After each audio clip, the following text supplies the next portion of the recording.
Màជំរាបសួរប្រិយមិត្តដូចជាតាអ្នកតាមដាននៅក្នុង YouTube Channel របស់ខ្ញុំថ្ងៃនេះខ្ញុំមានសេចក្តីសប្បាយរីករាយនៅក្នុងការចែករំលែកតាក់ទងទៅនឹងសុភាសិតមួយដែលគេនិយាយថាគេថាបើគេខុសកុំអាលអហើយបើគេសាទរកុំអាលអួតអ្នកនរគ្នាដែលលើសុភាសិតនឹងទេកន្លងមកខ្ញុំជឿជាក់ថាមនុស្សភាគតិចណាដែលគាត់បានអឺតែគាត់បានដឹងអំពីសុភាសិតមួយនេះហើយខ្ញុំទើបតែនឹងប្រទះឃើញដែរនៅពេលដែលខ្ញុំចាប់អាននៅសៀវភៅមួយហើយខ្ញុំឃើញសុភាសិតហ្នឹងល្អអញ្ចឹងហើយបាទខ្ញុំចង់យកមកចែករំលែកទៅដល់ប្រិយមិត្តអ្នកតាមដានក៏ដូចជាប្រិយមិត្តដែលនិយមនៅក្នុងការស្រាវជ្រាវក៏ដូចជាឲ្យតកតងទៅនឹងសុភាសិតអប់រំឬជាអ្នកដែលគាត់ចែករំលែកនៅការអប់រំមួយចំនួនធំបាទមួយចំនួនតោះឥឡូវយើងចូលទៅស្ដាប់តើសុភាសិតដែលនិយាយថាគេខុសកុំអាលអគេសាទរកុំអាលអួតហ្នឹងវាចង់សំដៅទៅលើអត្ថន័យរបៀបម៉េចអញ្ចឹងដើម្បីកុំឲ្យខាត់ពេលគឺខ្ញុំសូមបកស្រាយជាពីរផ្នែកដែលផ្នែកទី1គឺតកតងទៅនឹងបើគេខុសកុំអាលអអញ្ចឹងតើបើគេខុសកុំអាលអហ្នឹងតើនៅក្នុងឃ្លាហ្នឹងអ្នកប្រាជ្ញយើងគាត់ចង់សំដៅនឹងអប់រំយើងដូចម្ដេចក្នុងនាមយើងជាមនុស្សហ្នឹងអញ្ចឹងនៅក្នុងសុភាសិតដែលលើកឡើងខាងលើហ្នឹងគឺគេបង្រៀនយើងថាបង្រៀនយើងឲ្យមាននៅមេត្តាធម៌សុភាពរាបសារមានចិត្តអត់ធ្មត់អំណត់ចំពោះបញ្ហាឬការអត់ឱនលើកលែងទោសផ្ដល់អ្នកដទៃដែលគាត់កំពុងតែធ្វើកំហុសអញ្ចឹងពាក្យថាកុំអាលអហ្នឹងគេចង់សំដៅទៅលើអីគេកុំអាលអពាក្យថាកុំមានតែការហាមហ្នឹងមែនទេរឿងអមានតែការសប្បាយទេអញ្ចឹងគេហាម5យើងមិនឲ្យយើងនឹងសាទរ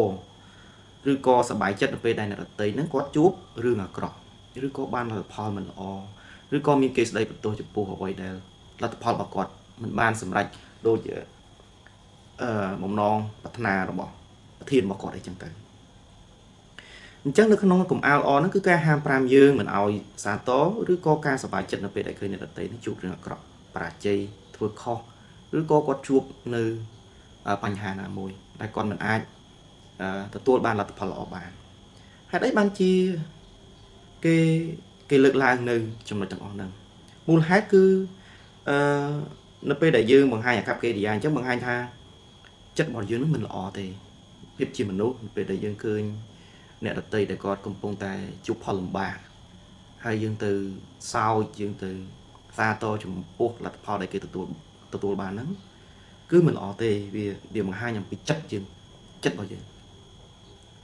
ដែលយើងនឹងគឺខ្វះមេត្តាធម៌ឬក៏មួយយ៉ាងទៀតដែលបង្ហាញអំពីការនិន្ទាដែលយើងមានចំពោះអ្នកដទៃហ្នឹងអ្នកនរគ្នាគ្មាននរណាមួយល្អឥតខ្ចោះទេទាំងខ្ញុំទាំងអ្នកដទៃធ្វើអីតែងតែមានកំហុសហើយទៅណាមកណាក៏យើងគិតមិនផុតពីគ្រោះថ្នាក់ដែរបើថាពេលខ្លះយើងមិនទាន់ជួបនៅពេលហ្នឹងដែលអ្នកដទៃជួបប៉ុន្តែអាចនឹងមានពេលក្រោយយើងជួបដូចគ្នាអញ្ចឹងយើងកុំទាន់អានសាទរជាមួយអ្វីដែលយើងកំពុងមានហើយយើងកុំទាន់អានសាទរជាមួយអ្វីដែលអ្នកដទៃកំពុងជួបប្រទះនៅក្នុងសុភាសិតហ្នឹងគឺគេចង់សំដៅមួយទៀតគឺតាក់ទងកុំវាយចម្លៃគេភ្លាមយើងមិនត្រូវចាត់ទុកខ្លួនឯងថាល្អប្រសើរជាងគេទេហើយផ្ទុយមកវិញយើងគួរតែមានចិត្តអាណិតអាសូរនិងចេះផ្ដល់នូវកម្លាំងចិត្តលើកទឹកចិត្តទៅដល់ពួកគាត់ដែលធ្វើមិនបានល្អអញ្ចឹងយើងត្រូវតែគេថាលើកទឹកចិត្តគាត់កំពុងតែជួបការលំបាកហើយយើងទៅសាទរជាមួយនឹងអ្វីដែលគាត់កំពុងតែជួបទៀតអាហ្នឹងមិនល្អទេក្នុងនាមយើងជាមនុស្សនោះទី2ខ្ញុំចង់សំដៅទៅលើនៅពេលដែលគេសាទរកុំអាលអួតអញ្ចឹងនៅក្នុងឃ្លាមួយហ្នឹងអ្នក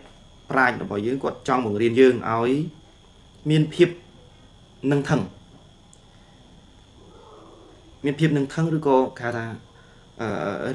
រៀបសារចំពោះភាពជោគជ័យរបស់យើងមានន័យថាយើងមិនគេថាបង្ហាញអំពីអារម្មណ៍ពុះកញ្ជោថាអូអញឬក៏មានមោទនភាពចំពោះអ្វីដែលគេសាទរជាមួយយើងហើយជាការពិតយើងត្រូវតែមានភាពគេថា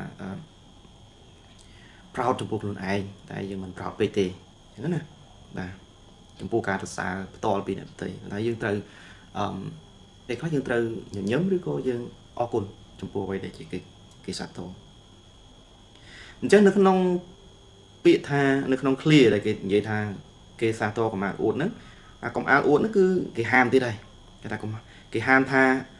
មិនឲ្យយើងមានអំណួតហួសហេតុពេកនោះទេឬមានអ្នកនៅពេលដែលគេសរសើរដល់កិត្តិយសលើកតម្កើងឬក៏សាទរដល់យើងទេមូលហេតុអីបានជាគេមិនឲ្យយើង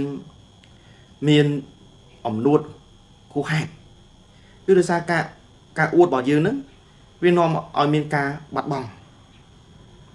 អីគេការអួតអាងអាចធ្វើឲ្យយើងនឹងបាត់បង់ការគោរពពីអ្នកដទៃយើងមានឯងណានៅក្នុងក្រុមយើងដែលនាំមកនៅការចំណែននឹងអាចធ្វើឲ្យយើងធ្វេសប្រហែសនៅក្នុងការបន្តកិច្ចការរបស់យើងបន្តទៅមុខទៀតរឿងទី2គឺតាក់ទងទៅនឹងភាពជោគជ័យបងប្អូនភាពជោគជ័យមិនថិតថេរទេភាពមានបានរបស់យើងក៏មិនថិតថេរដែរ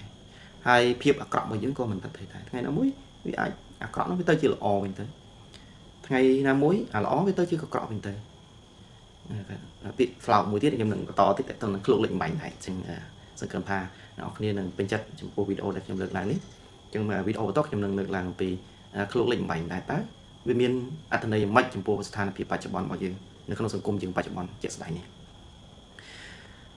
ចំណុចទី3គឺតាក់ទងទៅនឹងរក្សាភាពសាទរភាពសាទរជួយឲ្យយើងមើលឃើញពីភាពខ្វះខាតរបស់ខ្លួនឯងហើយចេះកែលម្អជាប្រចាំអញ្ចឹងនេះគឺជាមូលហេតុដែលយើងគេហាមយើងថាកុំអាលអួត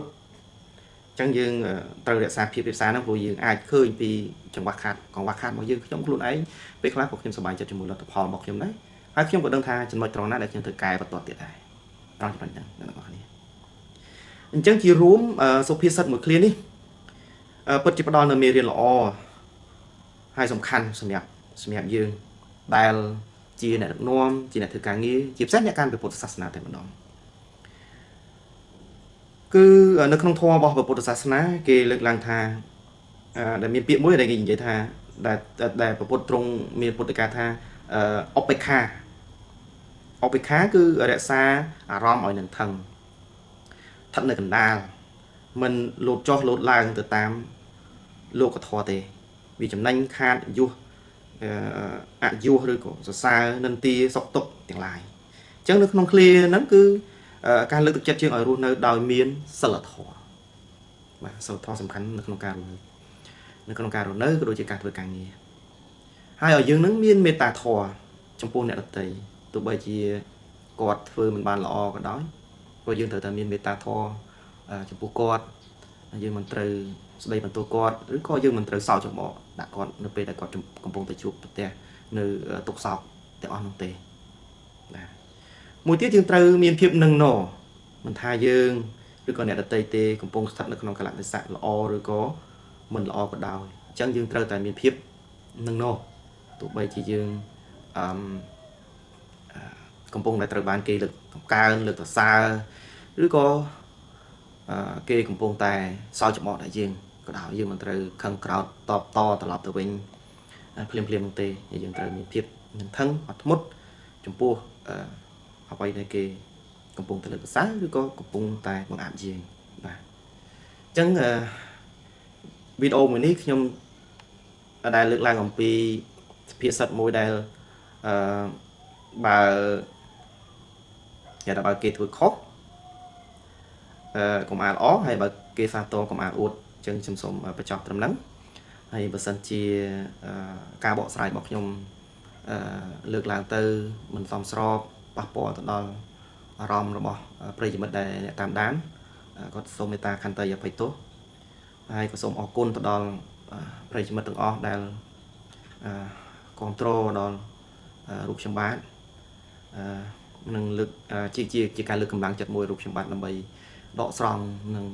តែតកតងទៅនឹងសុភាសិតអប់រំហើយយកមកបកស្រាយចែករំលែកទៅដល់ប្រិយមិត្តអ្នកតាមដានហើយក៏សូមអរគុណដែរហើយនឹងបើសិនជាអស់លោកស្រីពេញចិត្តនៅសុភាសិតមួយនេះនៃការបកស្រាយរបស់ខ្ញុំសូមជួយ Subscribe ដើម្បីលើកទឹកចិត្តដល់ខ្ញុំបាទដើម្បីបន្តស្វែងរកនៅសុភាសិតល្អៗដើម្បីយកមកចែករំលែកជូនទៅដល់បងប្អូនអស់លោកស្រីនៅពេលក្រោយៗទៀតបាទអញ្ចឹងសូមអរគុណបាទ